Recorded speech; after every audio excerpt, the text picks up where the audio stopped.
News. Now, more on the latest building collapse in New York. You might have heard a few moments ago, I was talking about the Salomon Brothers building collapsing. And indeed it has. Apparently that's only a few hundred yards away from where the World Trade Center towers were. And it seems that this was not a result of a new attack. It was because the building had been weakened during this morning's attacks. We'll probably find out more now about that from our correspondent, Jane Stanley. Jane, what more can you tell us about the Salomon Brothers building and its collapse? Well, only really what you already know. Details are very, very sketchy. There's almost a sense downtown in New York behind me, down by the World Trade Centers, of just an area completely closed off as the rescue workers try to do their job. But this isn't the first building that has suffered as a result. We know that part of the Marriott Hotel next to the World Trade Center also collapsed as a result of this huge amount of falling debris from 110 floors of the two twin towers of the World Trade Center. As you can see behind me, the Trade Center appears to be still burning. We see these huge clouds of smoke and ash, and we know that behind that there's an empty piece of what was a very familiar New York skyline, a symbol of the financial prosperity of this city, but completely disappeared now, and New York is still unable to take on board what has happened to them today. Presumably there were very few people in the Salomon building when it collapsed. I mean, there were, I suppose, fears of possible further collapses around the area. That's what you would hope, because this whole downtown area behind me has been completely sealed off and evacuated, apart from the emergency workers. That was done by the mayor, Rudy Giuliani, much earlier today because of, course, the dreadful collapse of the Twin Towers of the World Trade Center. But New York, very much a city still in chaos. The phones are not working properly, the subway lines are not working properly, and we know that down there near the World Trade Center there are 3 schools that are being turned into triage centers for emergency treatment. And I know that over in New York Harbor, where the famous Statue of Liberty is, there's a field hospital where 1,500 people are being treated, and we have heard, though it's unconfirmed as yet, that 100 New York City police officers have been taken there as well for treatment, but we do need to confirm those figures for the officers.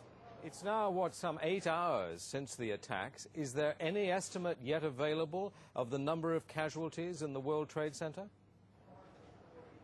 I think we can only go at this point with the words expressed by the mayor of New York, Rudy Giuliani, that it's too frightening to think how many there could be. We know that it's about almost 300 people on the airliners that were used in these attacks. But you've got to remember, this was 9 o'clock in the morning on a Tuesday morning. It's busy in downtown Manhattan, in the financial district then. The World Trade Center itself has 50,000 workers. There are tens of thousands of tourists who go up there every day. The figures are almost too frightening to contemplate. You can understand why nobody yet wants to put a figure on them. Listening to the mayor, Rudy Giuliani, a bit earlier, one of his messages was, business as usual. We won't let this get us down. But presumably, a lot of Manhattan people must have fled the city to Long Island to get away from possible further attacks. Well, a lot of people were certainly trying to, but you remember that very early on, all the bridges and tunnels to the city, as well as the airports, were closed. New York was sealed, essentially. Now, we do know that the Long Island Railroad has begun running again to get people out of the city if they can, and people who can't manage to get out and perhaps lived in that area, they're being offered accommodation in empty school buildings. But certainly I saw earlier on today huge crowds of people desperately trying to walk up upper Manhattan to get as far away as possible.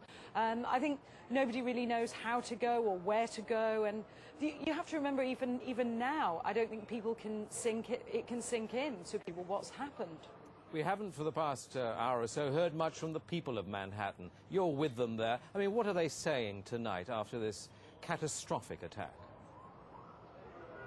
As I said, many just cannot believe this has happened, and I've seen you know, big burly men and women with you know, tears in their eyes today, shaking their heads, wondering what on earth is going on. There was a sense of panic. Our reports from the scene were of people just absolutely horrified. And I've already seen some photographs of that a man took down in the downtown area, and it looks like the aftermath of a huge atom bomb or something, just full of debris and of like a white carpeting of snow from all the dust and rubbish that had fallen.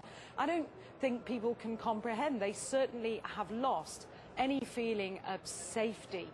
There's still a great pride in the city. People are determined to fight back, but a great sense of shock and loss. People keep looking at the sky, for example, where you can see the plume of smoke and say, when that's gone, it won't be there anymore. Our Twin Towers won't be there. Such a symbol of New York.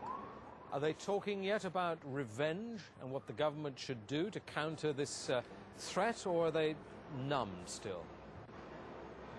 I think people are still numb, and I don't think people are talking about revenge in that way at all yet. I think people are still too traumatized. We don't know how many people have been killed. We can't even put a figure. I think when you talk to people on they daren't even say how many people might have been killed and injured. And I think that feeling, until the idea of the devastation, people don't really know what to say or what to think. I think they feel the bubble of their security as being in America has definitely been popped. This city and this country will not be the same. But they don't really know where to turn. That's the very sad thing. I think there's going to be a lot of very, very traumatized people that has hit them very, very hard. Jane, I think many of us, when we heard the news, perhaps on the radio earlier today, were completely flabbergasted by it and just couldn't comprehend it. I mean, it almost sounded too far-fetched. I was wondering what it's felt like for you being in Manhattan. Well, unfortunately, I think we've lost the line with Jane Stanley in Manhattan. Perhaps we can rejoin her and follow that up later. Across America, citizens are trying to come to grips with the enormity of what has happened.